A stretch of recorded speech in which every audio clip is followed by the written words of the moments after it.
Welcome to AI Unraveled, your daily forensic briefing at the intersection of business and artificial intelligence. It is Monday, April 13th, 2026. I'm your host, Etienne Newman, professional engineer and passionate soccer dad, broadcasting from Calgary, Alberta in Canada. Before we begin our autopsy of the market, a quick reminder: if you haven't done so yet, make sure to subscribe to AI Unraveled directly on Apple Podcasts so you can enjoy this strategic briefing and all our daily episodes completely ads-free. Today's episode is brought to you by Airia and JamgaMind. When Anthropic rolls out Coordinator Mode, allowing an AI to autonomously manage parallel sub-agents across your enterprise, standard security perimeters dissolve. Airia provides the zero-trust sandboxing required to ensure these agentic swarms follow strict corporate governance. And to navigate the massive vendor shifts happening right now, JamgaMind delivers the technical-grade audio forensics the C-suite relies on. Visit jamgamind.com. Listen, trying to navigate this vendor shift based on Twitter hype is corporate malpractice. You need tools that actually execute. I've done the ruthless auditing for you at jamgamind.com/toolkit. The AI Executive Toolkit is a private, forensic-vetted implementation stack, featuring heavyweights like Chatbase, 11 Labs, and Airia. No fluff, no beta tests. Just the exact tools that meet the rigorous standards of a professional engineer, complete with exclusive listener perks to accelerate your firm's ROI. Today, we look at the Orchestration War. Claude Code dominates developer mindshare, OpenAI internal memos reveal partner friction, and the US officially loses its AI lead to China. Let's look at the bottom line. So right now, in a lab out in San Francisco, corporate visual data is literally being fed into living human brain cells. Yeah, which are grown directly onto a silicon chip. Which is just wild to even say out loud. I mean, why are we doing this? Because the conversational chatbot is dead. And the systems replacing it are consuming so much electricity that traditional silicon is, well, it's practically obsolete. It is the raw, unvarnished reality of enterprise infrastructure today. I mean, we are moving entirely past the consumer hype cycle of AI. Right. And we are hitting a very real wall of physics, of scale, and of massive capital expenditure. And that is exactly what we're unpacking for you today. Welcome to the deep dive. We are doing a highly technical, really strategic autopsy of the enterprise AI news from April 13th, 2026. Yeah, the landscape is completely fractured. Exactly. The core mission of this deep dive is to look at this massive vendor shift currently shaking up the industry. You know, the neat little enterprise software spreadsheets. Those are gone. We're looking at a market that has abandoned conversational AI entirely and is funneling just massive capital toward two specific areas. Right. Agentic orchestration and solving a truly terrifying physical energy bottleneck. So we are going to strip away the PR hype today. We have to. I want to look at this through a highly cynical P&L focused lens, because if you are a practitioner out there making deployment decisions based on tech blogs from last year, you are already way behind. Well, completely. We need to look at the cold, hard infrastructure scale and the actual M&A realities that are driving deployments right now. So let's start on the ground at HumanX in San Francisco. I mean, this is AI's biggest conference, right? Yeah. And you had 6,700 executives and investors just packed onto the floor. Yeah. And the vibe shift was undeniable. It really was. The demise of the chatbot was practically certified in real time. Like a year or two ago, ChatGPT was all anyone could talk about. It was the only thing that mattered. Right. But at HumanX this year, it barely registered. Instead, the CEO of Glean coined this phrase that kind of consumed the whole event, Claude Mania. And you do not get 6,700 decision makers, aligning on a narrative without hard revenue to back it up. No. Anthropic's Claude Code is now generating $2.5 billion in annualized revenue. Wow. Yeah. Yeah. That is a staggering B2B footprint for an infrastructure tool, and the feedback from the floor was just definitive. Yeah, I saw people like Roseanne Winsek, the VC. She was explicitly noting that last year, OpenAI looked like the clear monopoly. Yeah. But this year, Anthropic is just miles ahead in actual enterprise value. Because of how they operate. There was a quote from the CEO of Synthesia that captured Anthropic's strategy perfectly. They said the winning playbook right now is focus over spread. Focus over spread. I like that. Right. They were praising Anthropic's strict discipline. You know, no video generation, no voice cloning, just pure, reliable code generation. I mean, I look at it like this. OpenAI is currently operating like this sprawling, chaotic department store, right? Trying to sell you everything. They've got a voice feature over here, a video generator in aisle 4, a consumer search chatbot. A total mess of scucks. Exactly. Yeah. Meanwhile, Anthropic operates like a hyper-specialized boutique. They are selling one flawless, highly calibrated enterprise-grade tool. But does this massive adoption gap prove that the enterprise only cares about code automation and, couldn't care less about having a conversation? Basically, yes. The department store analogy is spot on because it highlights exactly why enterprise buyers are so frustrated with that spread. Look, implementing a shiny AI chatbot is easy. Sure. You buy an API key, you put a wrapper on it, and it answers HR questions. But it doesn't fundamentally change how your business runs. Right, it's a Band-Aid. Exactly. Transforming a company around AI, actually rethinking your core operational processes from scratch that require structural automation. The practitioners making these high-stakes deployment decisions, they only care about compounding efficiency. Not parlor tricks. Right. A chatbot answers a question, but a coding agent builds a system that permanently automates the need to ever ask that question in the first place. Which brings us to the new battleground. Since code generation is the ultimate prize here, the arms race has completely evolved. It's totally shifted. Yeah, it's no longer about a human typing a single prompt and getting, a cute little snippet of Python. Yeah. All the capital is flowing entirely into the orchestration layer. This is where the real money is. Exactly. We have 3 major labs locked in an open arms race right now. Anthropic, OpenAI, and xAI. Let's break down Anthropic first. They are building something called coordinator mode for Claude Code. Right. To use the metaphor, it's sort of like a general contractor on a construction site. The AI isn't the one swinging the hammer anymore. It acts as a planning layer that autonomously hires specialized subcontractors. Parallel subagents, basically. Exactly. Parallel subagents to do the plumbing and the electrical work simultaneously to solve really complex IT architectures. And that fundamentally changes the user dynamic. You are moving from utilizing a static tool to managing an entire digital workforce. It's wild. The AI breaks down a complex architecture problem, it spins up distinct virtual environments, and delegates tasks to those subagents to execute in parallel. And OpenAI is, they're scrambling to consolidate around this exact same concept, right? Yeah, they are pushing Codex with a new Scratchpad feature, which essentially allows the AI to run multiple tasks simultaneously in the background. Right, and they are desperately trying to retain developer mindshare by teasing GPT 5.5. Oh yeah, codenamed Glacier, teasing it with a little snowflake emoji. Classic. And then xAI is pushing Grok Build as the outsider, taking a slightly different angle, I guess. With credits-based pricing, a local command line interface, and this model arena for task comparison. But wait, I have to push back here. I'm going to make a bold statement. Having Anthropic's coordinator mode allow an AI to spawn parallel subagents that autonomously rewrite an entire corporate IT stack, that sounds like an absolute governance and security nightmare for a traditional IT department. Oh, it isn't just a nightmare. It outright breaks current enterprise security models. Right. Standard IT identity management relies on verifying a static user at a static endpoint. Yeah. But when an AI is dynamically spinning up hundreds of ephemeral subagents per minute, that verification model just completely collapses. Exactly. When an AI can spawn parallel subagents to autonomously rewrite your corporate architecture, standard identity and access management is obsolete.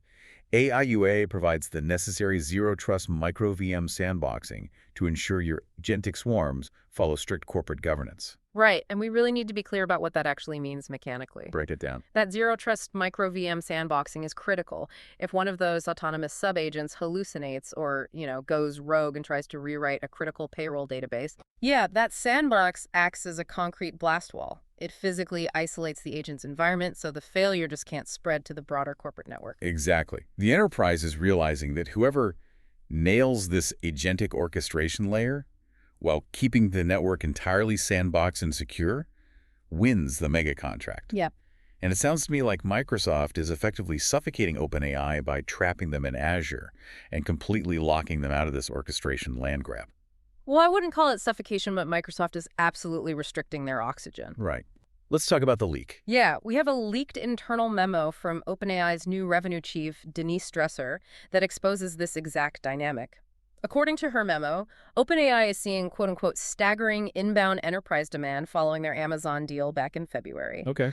But they feel deeply limited by the Microsoft partnership. They are unable to easily reach enterprise customers who are already sitting on Amazon Bedrock. Wait, so if OpenAI is desperate to escape Microsoft's walled garden to chase Anthropic's enterprise customers, are we watching the ultimate B2B cloud monopoly fracture in real time? I think we are. And in that same memo, Dresser attacks Anthropic, claiming their strategy is built on fear and restriction. Wow. She even claimed that Anthropic failed to acquire enough compute and insists OpenAI is materially ahead on infrastructure.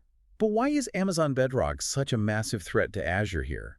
Like, why the panic? It just comes down to basic cloud economics. I mean, if you are a chief information officer, you do not want to be locked into a single vendor. Right, vendor lock-in is the enemy. Exactly. Amazon Bedrock is model agnostic. It lets you plug and play different models easily. So Anthropic is distributing everywhere, effectively capturing that multi-cloud enterprise demand. While OpenAI is stuck. Heavily tied to Azure's compute infrastructure. So Dresser's memo sounds less like strategic confidence and a lot more like a harsh reality check. Yeah, an admission that they're losing developer mindshare and just scrambling to find diverse distribution channels. Microsoft wants to lock customers into Azure. OpenAI wants to sell to anyone with a budget.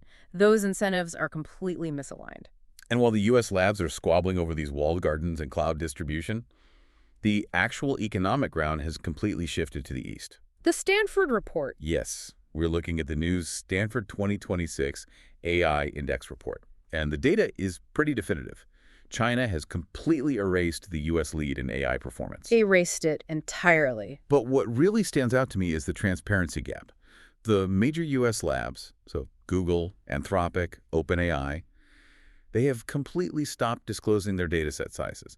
No training duration, no underlying code. They have become these highly secretive, proprietary black boxes. Yeah, and they often hide behind safety as the reason for closing their doors. But let's be pragmatic here. It is purely about protecting commercial IP and profit margins. Right. Over 90% of notable models are now private. However, the Chinese tech firms have taken the exact opposite approach. Which is the ultimate irony. The U.S. tech companies are becoming these highly secretive black boxes, while Chinese tech firms are providing the highly capable, open-weight infrastructure that Western companies are actually relying on to protect their own margins. Look at the deployments. Airbnb's chatbot is currently running on Alibaba's Qwen model. Right. Cursor, the massively popular coding tool. They built their new Composer 2 feature on Kimi 2.5, which is a Chinese model. The U.S. labs are just losing the open-weight race on pure price and performance. Because it's basic open-weight economics, right? Exactly. If a Chinese model performs at 98% the capacity of a proprietary U.S. model, but it costs a fraction of a cent to execute, the enterprise will shift to it every single time to preserve their margin. But that introduces a massive paradox for the companies actually deploying them. For enterprise leaders trying to decide whether to deploy a U.S. proprietary model or a cheaper Chinese open-weight model, the geopolitical and legal risks are massive. Jamgamine provides the human-verified, technical-grade audio forensics required to make these strategic vendor decisions safely. Visit djamgamind.com. Yeah, and we really need to unpack that geopolitical risk because it is extremely counterintuitive. How so? Well, ironically, downloading an open-weight Chinese model to run locally on your own corporate servers might actually offer you better data privacy. Oh, because you aren't sending your sensitive corporate data to a U.S. cloud provider like Microsoft. Exactly, it stays in-house. But it introduces massive compliance and regulatory risks regarding where that underlying code originated. You are trading a data privacy risk for a supply chain IP risk. Which is a terrifying trade-off. Listen, trying to navigate this vendor shift based on Twitter hype is corporate malpractice. Stop collecting shiny beta apps and start deploying actual infrastructure. Etienne has audited the market for the AI Unraveled community. Head over to djamgamind.com/toolkit for the AI Executive Toolkit. This is a private forensic vetted stack featuring tools like Chatbase and 11 Labs enterprise-grade weapons designed to drive actual governed ROI. And understanding how to drive that governed ROI is absolutely critical because Every system we have discussed today, whether it's proprietary or open weight, is headed straight for a mathematical cliff. Right, the physical limit. Exactly. Those highly governed autonomous agentic swarms from Anthropic, or the open weight Chinese models running thousands of parallel tasks a second. Yeah. That compounding efficiency is great for your P&L, but it is physically melting our data centers. We are staring down a 200 gigawatt power grid problem.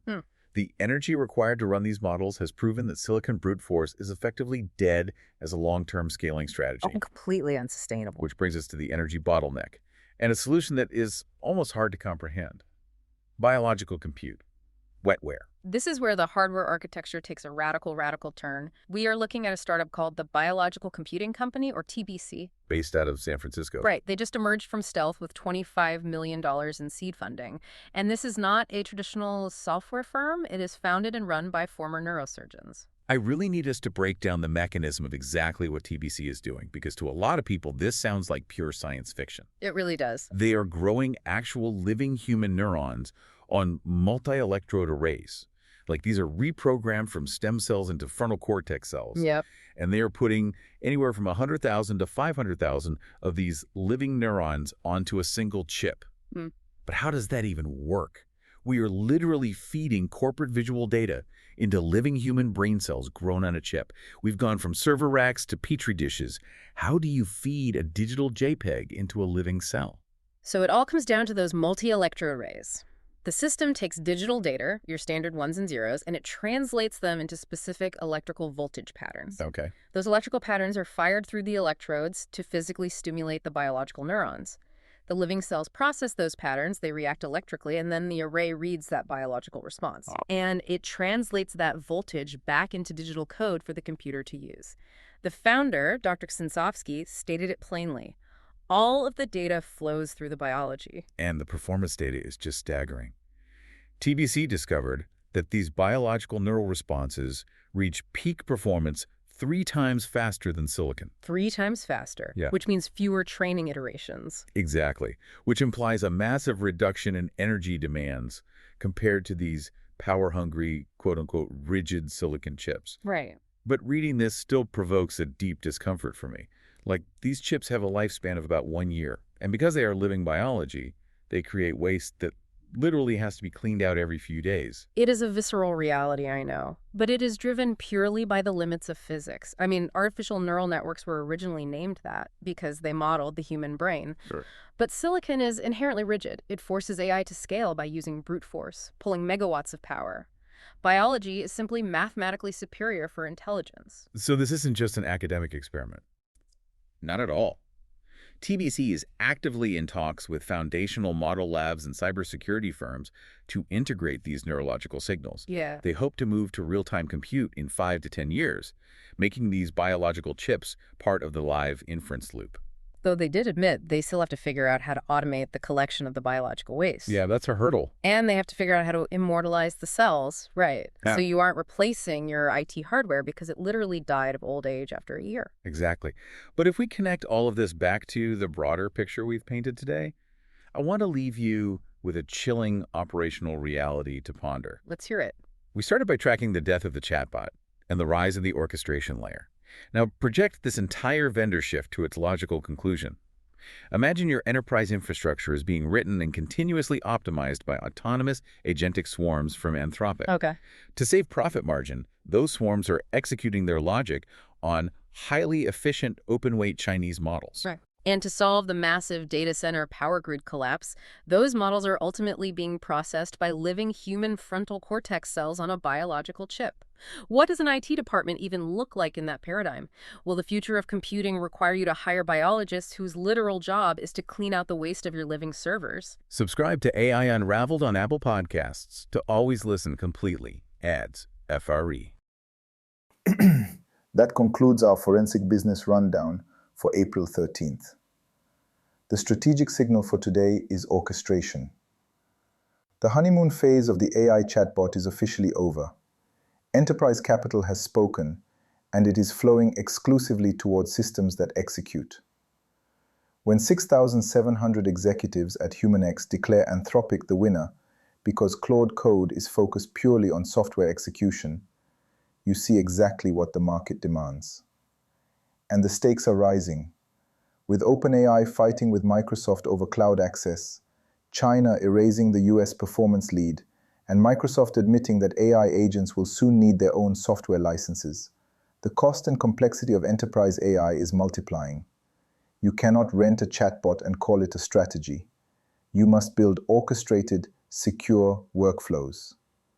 If you want to own your infrastructure instead of being crushed by these shifts, your inbox full of top 50 AI tools PDFs isn't going to save you. You need the right stack. Head over to djamgamind.com/toolkit for my AI Executive Toolkit. I've audited the entire market to bring you a forensic vetted list of enterprise-grade solutions that actually work, complete with exclusive listener perks so you can deploy real, governed infrastructure today. This episode was made possible by Area and Djamgamind. Hit subscribe on Apple Podcasts to enjoy this briefing completely ads-free. I'm Etienne Newman. Stay sharp and keep unraveling the future.